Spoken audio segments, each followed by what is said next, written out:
Meus irmãos, nós vamos abrir a palavra de Deus no Evangelho de Lucas, capítulo 1, do verso 39 a 45.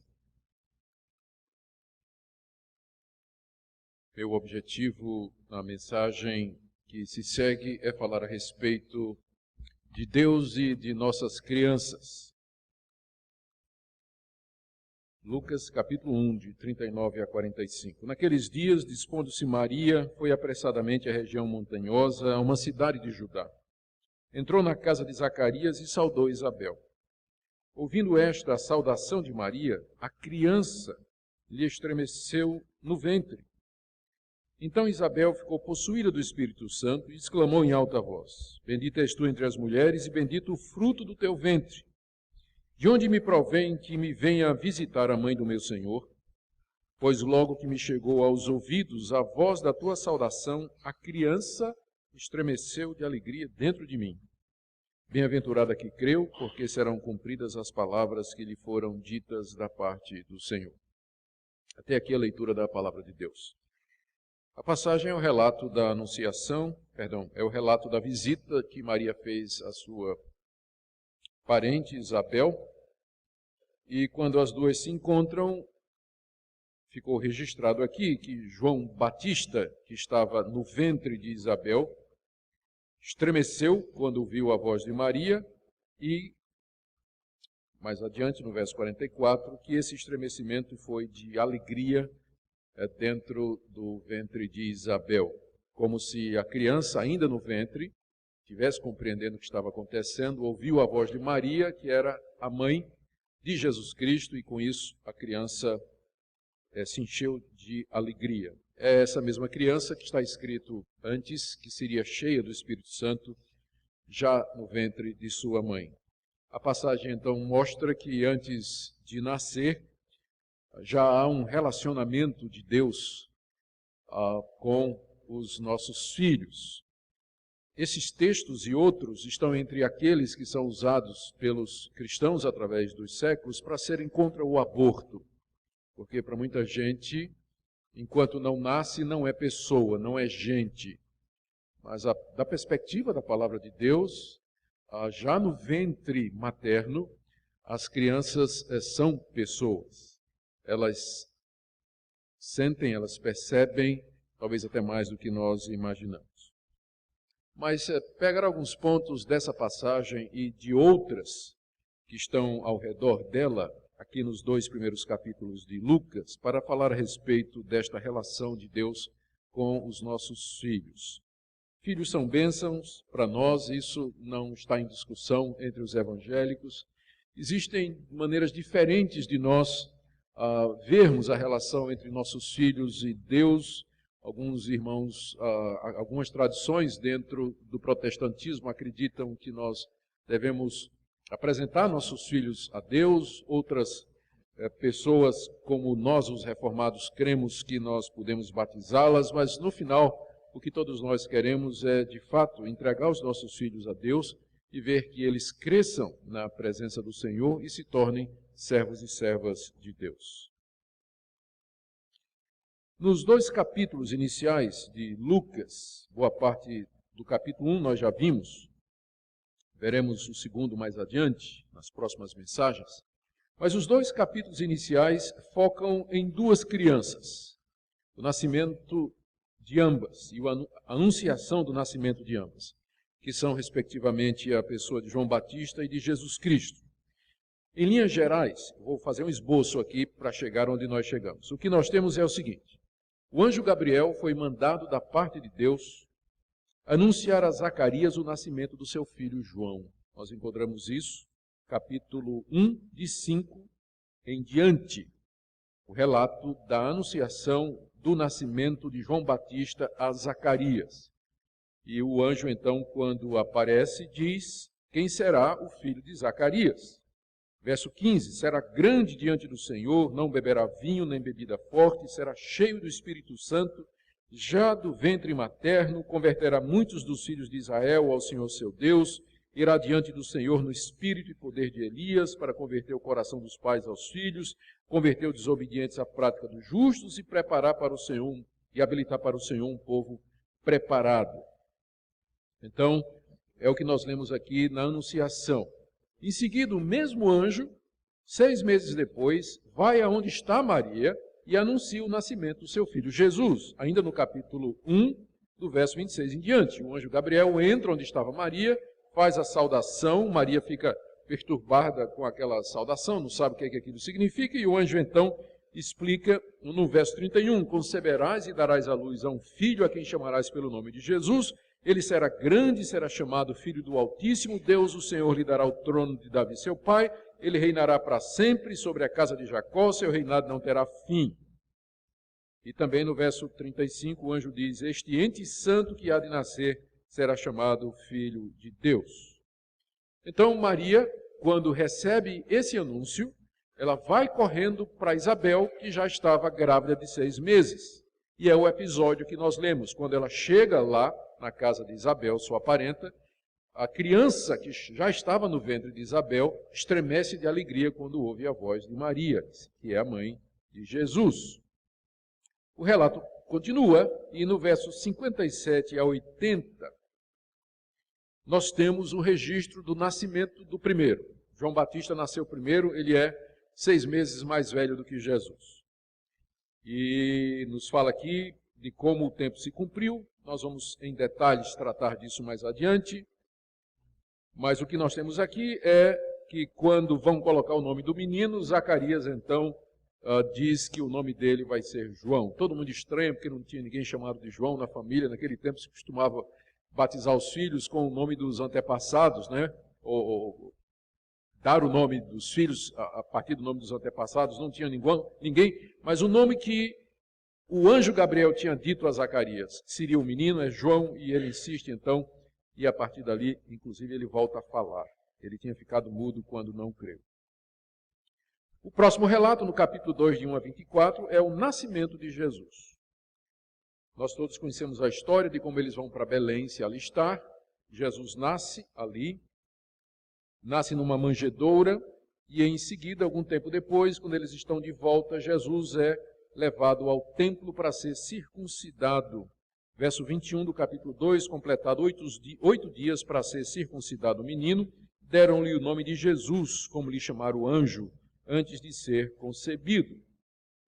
E aí então lá no templo estão Simeão, lemos aí do verso 25 até o verso 35, que era um homem justo, que esperava a chegada do Messias, que toma Jesus nos braços e profetiza, a partir do verso 29, dizendo que ele é aquela salvação que Deus havia preparado diante de todos os povos, luz para a revelação aos gentios e assim por diante. E aí chega para Maria, verso 34, e diz, esse menino está destinado tanto para a ruína como para o levantamento de muitos em Israel e para ser alvo de contradição. Simeão profetiza a respeito do futuro daquele menino, filho de Maria, que estava sendo trazido ali para ser circuncidado.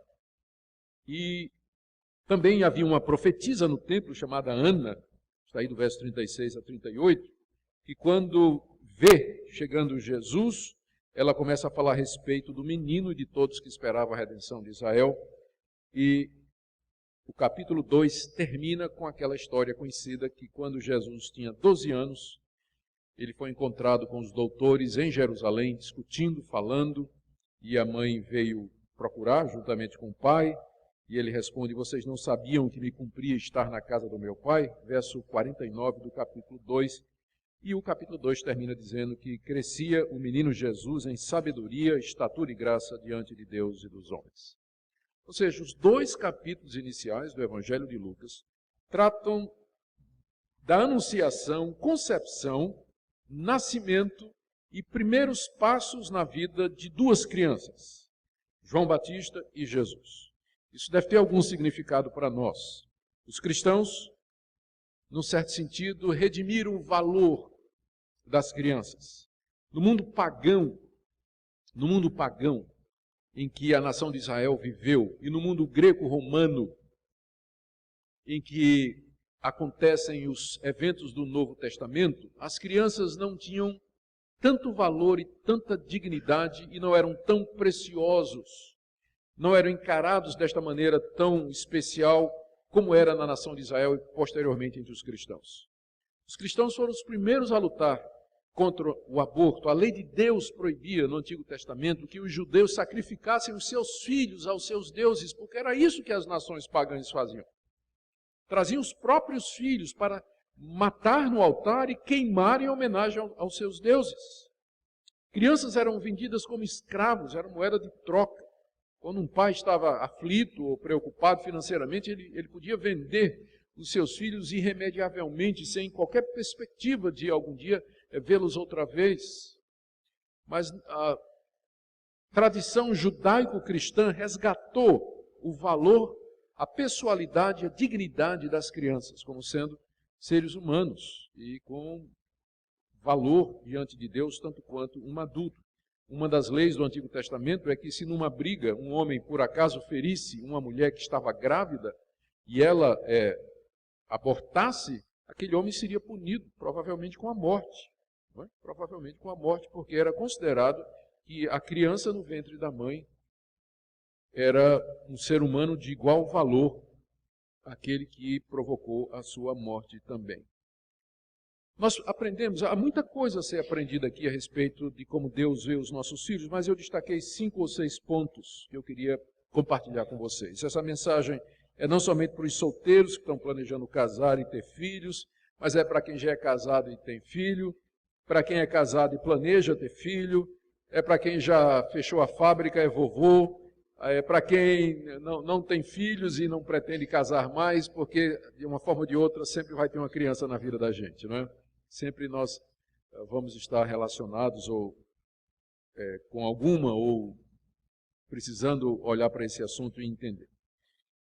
5 ou 6 pontos a respeito da relação entre Deus e as nossas crianças. O primeiro é que nós podemos ver com clareza das passagens que nós lemos que desde a eternidade Deus já planejou a vida dos nossos filhos e já determinou o caminho deles. Desde a eternidade. E no caso aqui, pelo menos no caso de João Batista, isso inclui a eleição para a salvação. Quando o anjo apareceu a Zacarias, capítulo 1, no verso 13 a 17, disse que a criança que haveria de nascer seria o precursor do Messias, seria grande diante de Deus e dos homens, e seria um instrumento de Deus para a realização de seus planos. Para que isso acontecesse, aquela criança teria que ser crente. Ela teria que ser um membro do povo de Deus. Um membro do povo de Deus. Ou seja, antes dele nascer, o seu caminho já estava traçado por Deus. O que ele seria, o que ele haveria de fazer, já havia sido determinado por Deus e mandado dizer ao seu pai e à sua mãe. Tanto é que quando Zacarias canta e louva a Deus por isso, ele diz, quando o menino nasce, no verso 76, no capítulo 1, tu, menino, serás chamado profeta do Altíssimo, porque precederás o Senhor preparando os seus caminhos.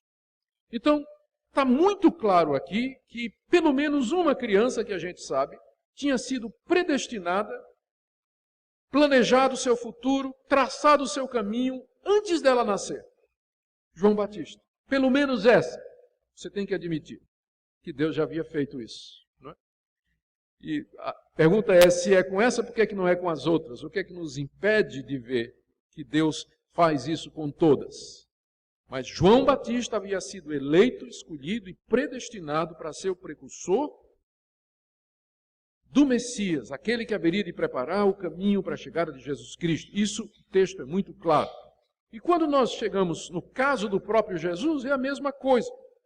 Nós temos que nos lembrar que Jesus, ele era plenamente homem. Deus não criou um ser humano assim, do nada, na barriga do ventre de Maria. Mas Jesus foi gerado segundo o processo humano natural, à exceção da participação masculina. Mas ele era uma pessoa, e ele era um membro da raça humana.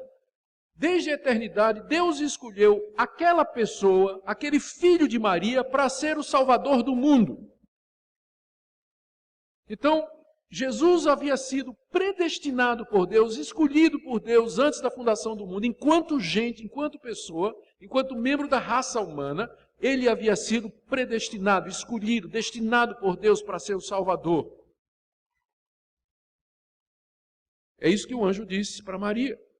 O ente santo que vai nascer é o Filho de Deus.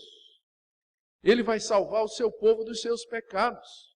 E quando Jesus é levado ao templo, Simeão toma a criança na mão e diz a Maria, esse está destinado, a palavra que está lá é essa, ele está destinado para ser a causa da queda e da salvação de muitos em Israel.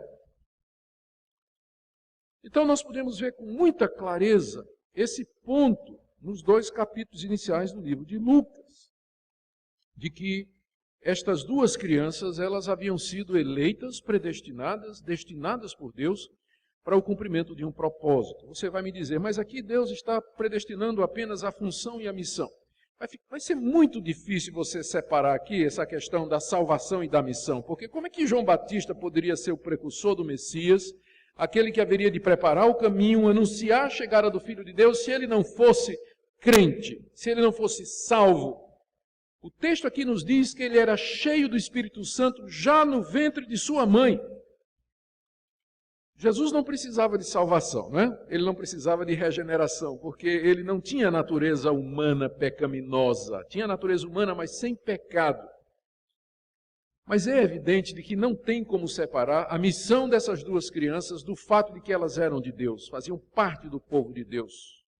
O que eu quero dizer é isso, que isso bate com o que toda a Escritura diz, que Deus, na sua misericórdia, Ele escolhe, Ele predestina para a salvação, antes da fundação do mundo, aqueles que Ele quer, por motivos que são misteriosos e que não são revelados a nós.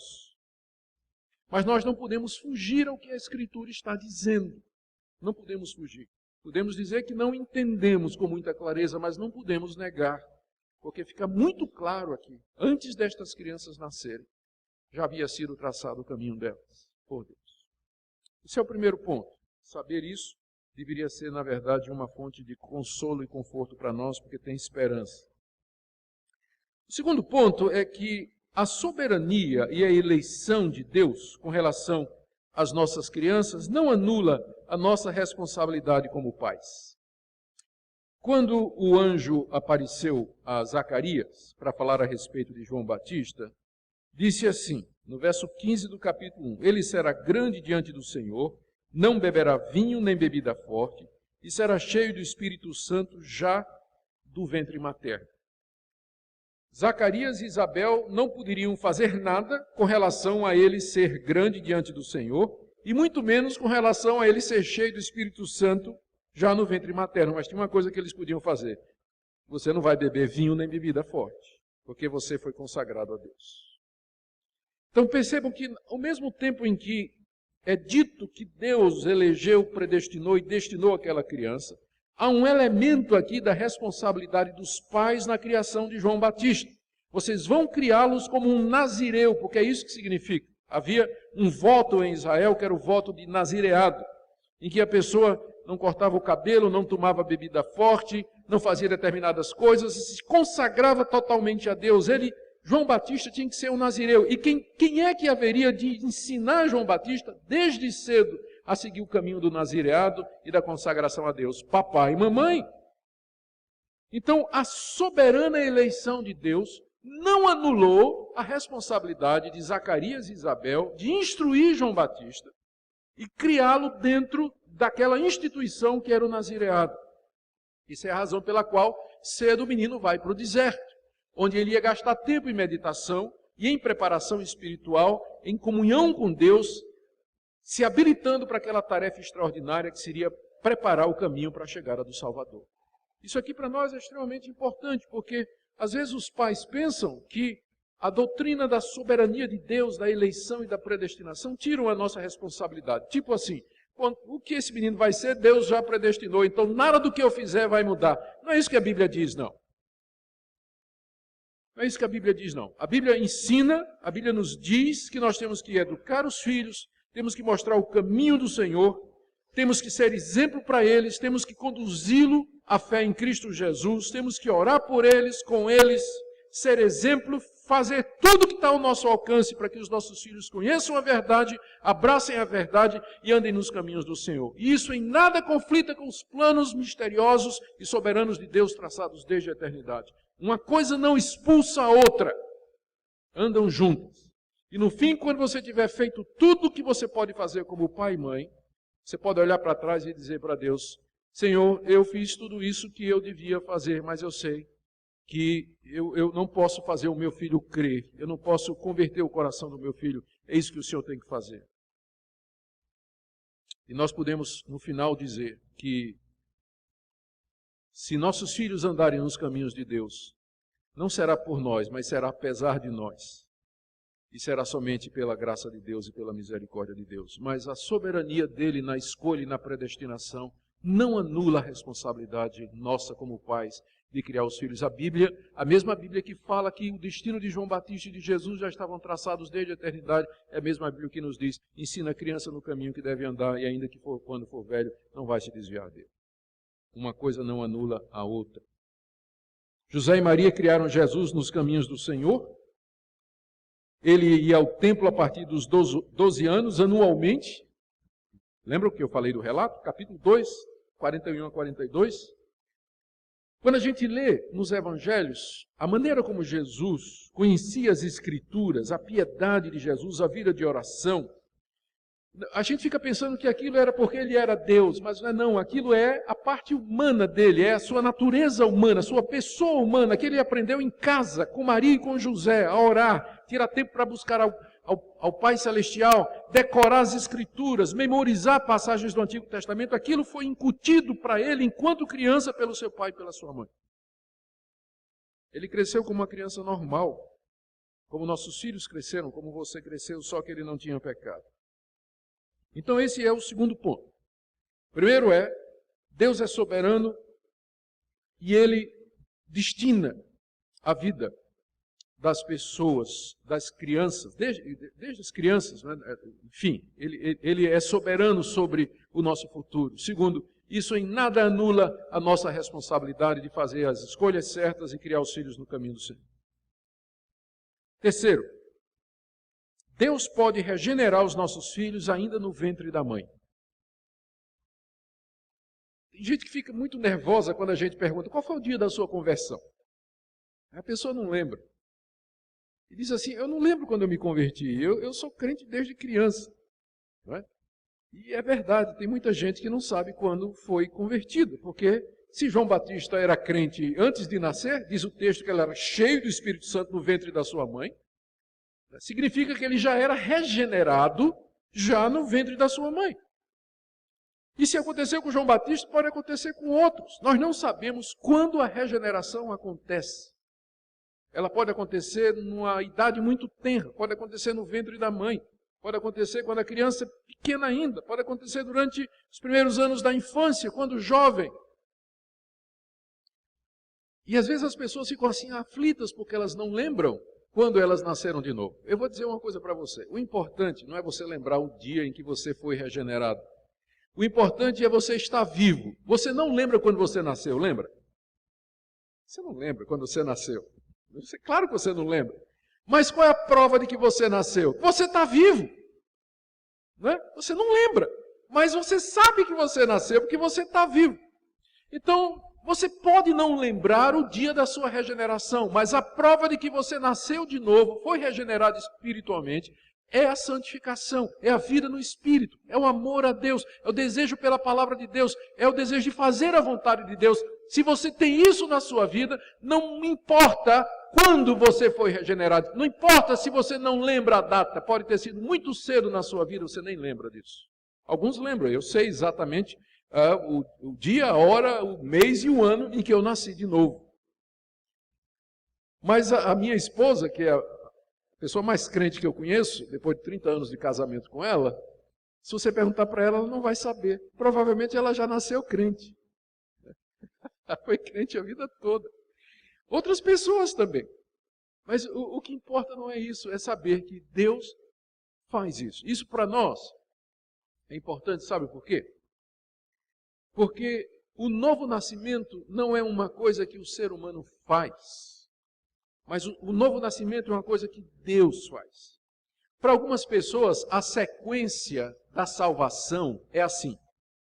A pessoa crê, se arrepende, aí Deus regenera a pessoa, ela nasce de novo. Primeiro a pessoa tem que crer e se arrepender, aí Deus regenera. Nós não acreditamos que essa seja a sequência, porque para que uma pessoa creia e se arrependa, ela precisa já ter sido regenerada. Porque sem ela nascer de novo, ela está morta em ofensas e pecados. Ela não pode crer, ela não pode se arrepender. Deus primeiro tem que dar vida para que a pessoa creia e se arrependa. Então é um ato soberano de Deus. Deus primeiro regenera, aí a pessoa se arrepende e crê. Mas a iniciativa é de Deus, primeiro é Deus. Senão a pessoa nunca vai ser salva. Ninguém pode se nascer. Você não é o responsável pelo seu nascimento. É? Você não é o responsável. Você não se nasceu. Da mesma forma, você não pode se nascer de novo, se regenerar espiritualmente. Isso é um ato de Deus. E fica claro aqui, no caso de João Batista, e a experiência mostra que é o que acontece com muitas pessoas também. Agora, meus irmãos, com isso eu não estou dizendo que todos os filhos de crentes são regenerados e salvos. Há quem acredite que todo filho de crente, ele já é abençoado por Deus de tal maneira que ele já nasce crente, já nasce salvo. Eu não creio que nós temos base nenhuma para afirmar isso a partir das Escrituras Sagradas. Não. Infelizmente, às vezes acontece que filhos de crentes, eles atravessam essa vida, rejeitam o que aprenderam desde criança, viram as costas e vão para o mundo e nunca mais voltam. Eles vão responder diante de Deus por isso. Eles vão responder diante de Deus por isso. Por isso eu não estou dizendo que todos os filhos de crentes eles são regenerados e salvos. Eles nascem debaixo da aliança, eles nascem dentro da família externa visível de Deus, não quer dizer que eles são salvos.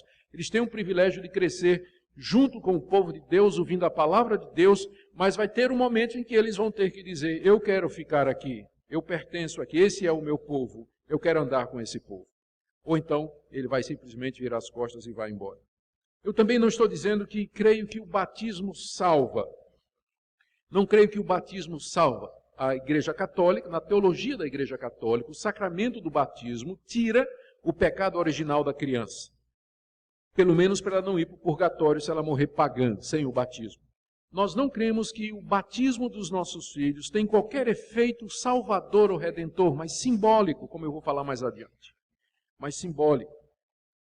Infelizmente, nem sempre nossos filhos serão regenerados e salvos. Alguns podem ter uma experiência de conversão já adultos.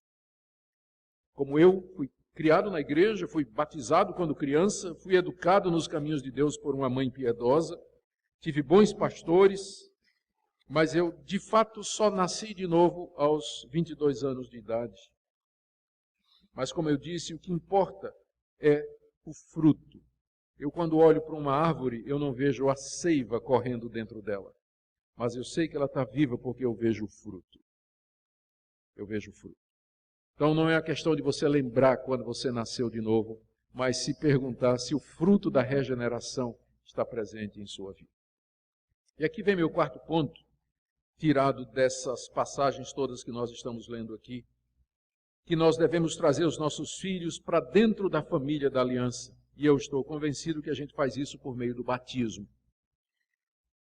Eu quero fazer um raciocínio breve aqui, porque não pretendo me demorar nesse ponto. A circuncisão, que era a remoção da carne do membro viril masculino, praticada em Israel, era símbolo da aliança entre Deus e o seu povo.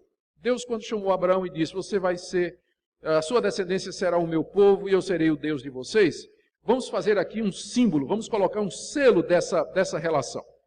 E Deus estabeleceu a circuncisão. E a circuncisão era, na verdade, o símbolo da justiça da fé, que é o que Paulo diz lá em Romanos, capítulo 4, verso 11. Eu quero ler para vocês aqui, o apóstolo Paulo tratando da circuncisão de Abraão. Ele diz assim, Abraão recebeu o sinal da circuncisão como selo da justiça da fé que teve quando eres circunciso. Abraão recebeu a circuncisão, que era o selo da justiça da fé. Ora, a circuncisão era aplicada, Deus mandou que todas as crianças de 8 dias em Israel fossem circuncidadas. E a circuncisão era o quê? Símbolo ou selo da justiça da fé. Mas um menino de 8 dias, ele não crê. Ele não crê, mas mesmo assim ele era circuncidado. Mesmo que a circuncisão era o símbolo da justificação pela fé no Antigo Testamento, os meninos de 8 dias eram todos circuncidados, mesmo que menino de 8 dias não creia. Mas era o símbolo da relação nossa com Deus, que é pela fé. Não é que a criança crê, mas os seus pais, pela fé, oferecem àquela criança a Deus, dão o símbolo de que ela pertencia ao povo de Deus, que naquele tempo era a circuncisão. Nós cremos que o batismo substitui a circuncisão. Da mesma forma que a Páscoa foi substituída pela ceia, nós cremos que a circuncisão foi substituída pelo batismo. Por isso nós trazemos os nossos filhos para serem batizados. Não quer dizer que eles são regenerados, não quer dizer que eles são salvos, não quer dizer que a criança crê. Se você disser, mas está escrito assim, quem crer e for batizado será salvo, e quem não crer será condenado. Então como é que você vai batizar uma criança? E presta atenção no que você está dizendo. Se esse versículo é para a criança, significa que se a criança morrer, ela está condenada, porque ela não crê. Não é verdade? O que é que o versículo diz? Quem crer e for batizado, será salvo. Mas quem não crer, será condenado. Criança crê? Não. Se ela morrer na infância, ela está o quê? Condenada. Não é isso? Não, né? Claro que não. Jesus disse, deixai vir a mim as criancinhas, porque das tais é o reino dos céus. Qual é o problema? É que essa passagem não está se referindo aos filhos dos crentes, mas uma situação de fronteira. Foi quando Jesus disse aos apóstolos, vão pregar o evangelho no mundo todo. O que está sendo contemplado ali é a pregação a adultos. Aí você me diz, mas não tem no Novo Testamento nenhum caso de um menino sendo batizado depois de Cristo, depois de Pentecostes. No livro de Atos, você não tem nenhum exemplo de uma criancinha, filho de crente, sendo batizado. Mas você também não tem nenhum exemplo de um menino de 18 anos, filho de crente, sendo batizado, tem? Porque às vezes eles dizem isso, não tem nenhum exemplo de criança sendo batizado. Sim, mas o que é que os que não acreditam no batismo dos filhos fazem? Oferecem os filhos, apresentam os filhos, não tem nenhum exemplo de criança, filho de crente, sendo apresentada em lugar nenhum no Novo Testamento. E quando o menino tem 14, 15, 16 anos de idade, então é batizado. Não tem nenhum exemplo de filho de crente sendo batizado aos 14, 15, 16, 17 anos de idade também no Novo Testamento. O argumento corta dos dois lados. Corta dos dois lados. Então, uma boa regra de interpretação é o que não é abolido no Novo Testamento passa do Antigo para o Novo. Qual era a prática dos filhos de Deus, do povo de Deus do Antigo Testamento? Trazer os filhos com 8 dias de nascido para circuncidar como selo da justiça para a fé. Isso foi anulado no Novo Testamento? Não parece. Então passa para nós. E é assim que nós fazemos. Trazemos os nossos filhos para serem batizados como selo da aliança entre Deus e o seu povo. Mais uma vez, não é garantia de salvação. Quinto ponto. Devemos entregar nossos filhos completamente a Deus e estar prontos para o que Deus quiser para a vida deles. Esse talvez seja o ponto mais difícil aqui. Gente, João Batista foi eleito por Deus, predestinado, isso é muito claro. Foi regenerado no ventre da sua mãe, era cheio do Espírito Santo, ele estremeceu de alegria quando viu a voz da mãe de Jesus. Mas ele foi preso e morreu decapitado na prisão.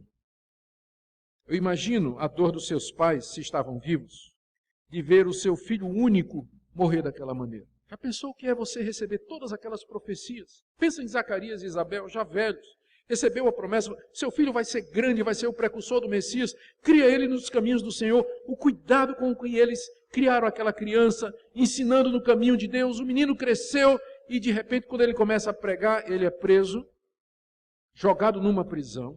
Eu não sei se os pais conseguiram vê-lo na prisão e finalmente, por causa da palavra inconsequente de uma dançarina, o rei Herodes manda cortar a cabeça dele. Já pensou o que é ver o seu filho, a cabeça do seu filho num prato?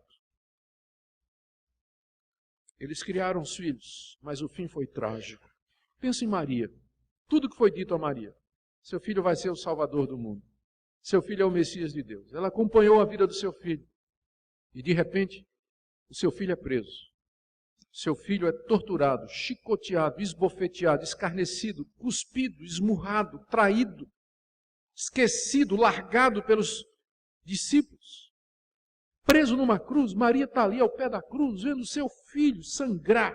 Você já pensou o que é isso? Você vê o seu filho pendurado no madeiro, sangrando. Tem uma hora em que você vai dizer, Deus, o Senhor me deu esse filho, mas ele na verdade é teu. O Senhor vai fazer o que o Senhor quiser com ele. Porque às vezes os filhos se tornam ídolos para os pais. Os filhos amam, e é natural que os filhos amam tanto os pais, se apegam tanto aos pais, que se o filho ficar doente ou alguma coisa acontecer, uma tragédia morrer, os pais ficam profundamente irados com Deus, profundamente magoados com Deus, e não perdoam Deus, que Deus deixou que alguma coisa acontecesse de ruim com o filho ou com a filha. Fico pensando nos pais de João Batista e nos pais de Jesus, que tiveram que dizer a Deus, o filho na verdade te pertence, você pode fazer, o Senhor pode fazer o que quiser com eles. Não deixe que seu filho se torne um ídolo, um deusinho na sua vida. Lembre-se que você cria filhos, mas eles não te pertencem. Deus tem planos, Deus tem propósitos. Você deve orar pelo seu filho, amar o seu filho, fazer o que você pode por ele. Mas tem que lembrar que o futuro deles e o destino deles, o que vai acontecer com eles, na verdade, está na mão da providência divina. Isso para não acontecer que se algum dia alguma coisa ruim acontecer com seus filhos, você culpe a Deus ou fique amargurado com Deus. Eu me lembro aqui do caso de Jó, que no único dia perdeu todos os seus filhos num desastre quando a casa caiu. E a mulher chegou para ele e disse, amaldiçoa esse Deus e morre. E Jó disse, o Senhor deu, o Senhor o tomou. Bendito seja o nome do Senhor. Você está em posição de dizer isso com relação aos seus filhos, diante de Deus? É isso que essa passagem também nos ensina. Último ponto. O último ponto é esse. Nós devemos saber que mesmo depois de ter feito o melhor que pudermos, nós sempre dependeremos da graça de Deus com relação aos nossos filhos. Interessante que o capítulo 2 termina da mesma forma que o capítulo 1, mais ou menos. Né? No capítulo 1, que é mais sobre João Batista, diz no verso 66, que a mão do Senhor estava com João Batista. E diz no verso 80 que o menino crescia e se fortalecia em espírito e viveu nos desertos até o dia em que havia de manifestar-se a Israel. A mão do Senhor estava com ele. Zacarias e Isabel cuidaram, educaram nos caminhos do Senhor, ele era nazireu, mas a mão do Senhor estava com João. Quer dizer, Deus estava guiando a vida de João, a graça de Deus assistindo aquela criança, orientando, fortalecendo, sustentando, preparando para aquilo. Ou seja, tem uma parte que você não pode fazer, papai e mamãe. Tem uma parte que você não pode fazer. No final, nós temos que depender da graça de Deus, da misericórdia de Deus na vida dos nossos filhos. Mesma coisa Jesus, no capítulo 2 também termina dizendo isso. Fala de Jesus e termina dizendo, verso 52, que crescia Jesus em sabedoria, estatura e graça diante de Deus e diante dos homens. Se a graça de Deus não estiver sobre os nossos filhos, todo o nosso trabalho será em vão. Por isso que você tem que dobrar o joelho e clamar e dizer a Deus, tenha misericórdia dos meus filhos. Converte o coração dos meus filhos, guia os meus filhos, livra os meus filhos do mal, encaminha nos teus caminhos, traz de volta aos teus caminhos. Porque você pode fazer um trabalho muito bem feito, como pai e como mãe, mas ainda assim no final é só a graça de Deus. E a gente sabe disso. Se não for a misericórdia de Deus sobre os nossos filhos, nenhum deles vai se salvar. É só a misericórdia de Deus que pode preservá-los e trazê-los. Eu termino então com algumas aplicações. Primeiro, aos jovens que desejam casar e ter filhos, Espero que tenha ficado claro a importância de casar com quem pensa dessa forma. Se você casar com quem pensa como você, se você casar com uma crente ou com um crente, já vai ser difícil criar os filhos? Imagine se você casar com uma pessoa que não crê nestas coisas. As crianças são importantes para o reino de Deus, são importantes para a igreja, a maneira como elas são criadas, são importantes para o mundo. Quando você pensa em casamento, em constituir família, não pensa só em você, mas pensa no fruto que virá da sua união e a maneira como você vai cuidar, a maneira como você vai treinar, como é que você vai educar. Uma das coisas que mais enfraquece a igreja é quando os filhos de Deus começam a casar com as filhas e os filhos dos homens. E vai diluindo, vai quebrando, vai misturando, enfraquecendo a família e, consequentemente, também o povo de Deus. Segunda coisa que eu queria falar é os casados com filhos. Queria que você meditasse na nossa responsabilidade de dar a Deus o primeiro lugar, entregar os filhos a Deus e criá-los na disciplina e na admoestação do Senhor. Gastar tempo com os filhos, investir nos filhos. Veja como as crianças são preciosas para Deus. Veja como essa passagem, esses 2 capítulos estão cheios de referências de como Deus, desde a eternidade, planejou, cuidou, decidiu o que haveria de fazer com estas crianças, com certeza também com todas as outras, as nossas também. Pense a respeito disso. E por último, se você tem filhos que não estão andando nos caminhos de Deus, não desista. Não desista. A semente está lá. Ele ouviu, ele aprendeu, está lá dentro. Eu sei de pais que morreram e não viram a conversão dos filhos. Sei de gente que foi criada na igreja que se converteu aos 80 anos, os pais já tinham morrido. Tem casos assim na família da minha esposa. Na família da minha esposa. Então não desista do seu filho. Cubra com amor e cubra com oração. Não feche a porta. Porque se algum dia alguma coisa acontecer, ele possa voltar para casa. Que ele saiba que ele tem um lugar que ele pode chamar de casa. Não feche a porta do seu coração e nem da sua casa para o seu filho rebelde, para a sua filha rebelde. Porque um dia, quando ela quiser voltar, quando ele quiser voltar, a porta vai estar aberta da casa e do coração. Amém? Que Deus nos ajude e nos abençoe com as nossas crianças. Pai querido, obrigado pelos filhos, que são herança do Senhor. Obrigado, ó Deus, pela Tua revelação, pela Tua palavra. Nós pedimos, ó Pai, que Tu nos dês a graça de ver os filhos andando nos Teus caminhos. Que o Senhor nos perdoe como pais, quando nós erramos na criação dos filhos. Mas apesar de nós, traz os nossos filhos à obediência da fé. Em nome de Jesus. Amém.